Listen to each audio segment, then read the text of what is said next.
Now, we've seen a number of accidents recently happen being caused by controlled flight into terrain, and others because of some automation malfunction. What are the challenges today with this new generation of pilots, and what criteria should a private jet owner have when looking to hire pilots? Because obviously, this controlled flight into terrain, somebody that's not a pilot person like you and I, when they hear this word or this definition, controlled flight into terrain, what, that mean the pilot controlled the airplane into the ground? How is that possible? Would you like to kind of explain that to those that are watching? Well, yeah, and so that they can understand how these accidents happen and why they seem to be occurring. Basically, CFT, I think the biggest thing is it's loss of situational awareness. So they're not sure where they are, and the most major accidents that have happened have all been because the pilots have lost, where they are in their mind's eye. Now, with modern avionics, that's improved dramatically. Yeah. And in fact, actually, CFD accidents are down in the last 10 years. They've decreased dramatically. And that's because a lot of the new avionics, for instance, like on the Global Vision that I fly, that's got an amazing cockpit. And, you'd be very, you just can't get situation you're unaware because, it paints a picture where you are all the time. Yeah, as people can ground, see, as we're talking now, you can see from the display that's playing right now on the video, you can see this type of avionics is not in the older airplanes. I mean, you can have it. No, that's right. But this type of avionics will help the pilot. It's a bit like someone that plays the piano. They have to be able to read music to be able to play the piano. But if suddenly, instead of showing you the notes on the music sheet, they show you what keys you need to play, then it's a lot easier for the person playing the piano because they know which keys they need to play.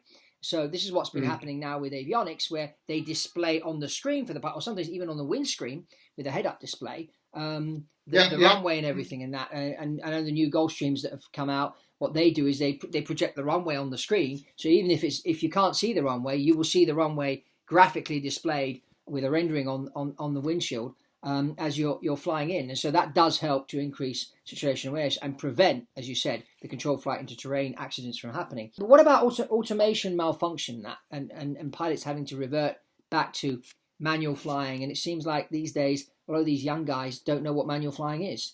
Well, yeah, that is a problem, and it's been a problem for quite some time now. And I think a lot of the airlines and corporate flight departments are becoming aware of it again.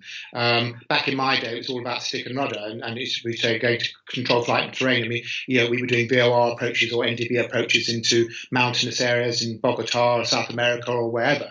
And it was quite difficult to know if there were storms about exactly where you were. But it has improved dramatically. But I think the most important thing is that the flight decks have become so automated. So, that the pilots need to know how the automation works, and what it's telling you. It's what something's called an FMA, which is a flight mode annunciator.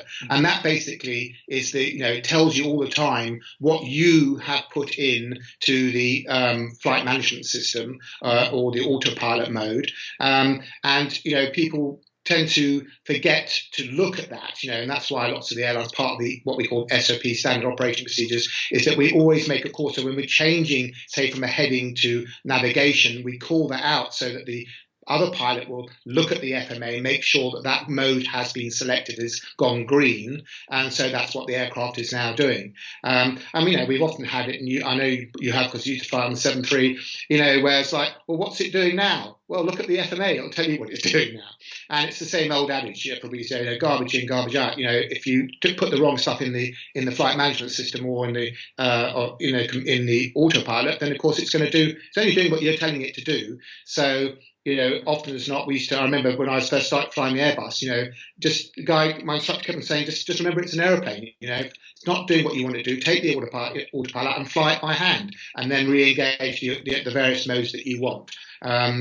The problem with the younger pilots, of course, with the new multi-pilot licenses, etc., they don't get hardly any solo time at all in the aircraft, and they don't get much actual stick and rudder time. So of course the problem is that when they got to hand fly the aircraft, it's like and without a flight director back to raw data, it's a bit of a shock to them. So that's now why the airlines have recognised that, and also corporate flight departments, and now as part of your training, recurrent training, you will do 15, 20 minutes, half an hour of, just raw data flying, or, just flying by hand, with the flight director as well, just so that you can, you get used to it. I mean, that's where, at the Air France accident happened. A lot of that was because, they were just following, haphazardly the flight director, and not actually understanding what was going on with the aircraft. So, these things, are improving, and unfortunately, accidents happen and people die, and then to make people realise that they've got to do something about it. Same with the MAX, system with the system there, and they had to ground all the 737 Maxes, because at the end of the day, the pilots didn't actually know what was going on, with the aircraft. Partly, design fault by Boeing, but also, the pilots not understanding how the system worked. Not necessarily their fault, because I don't think Boeing did a particularly good thing on that. But that's all coming out in the wash, as we know. So yeah, exactly. That's all from me on this episode. If you haven't already subscribed to this channel, please subscribe and share this video. And that's all from Fab Poli at BizChat TV, and I'll see you on the next one.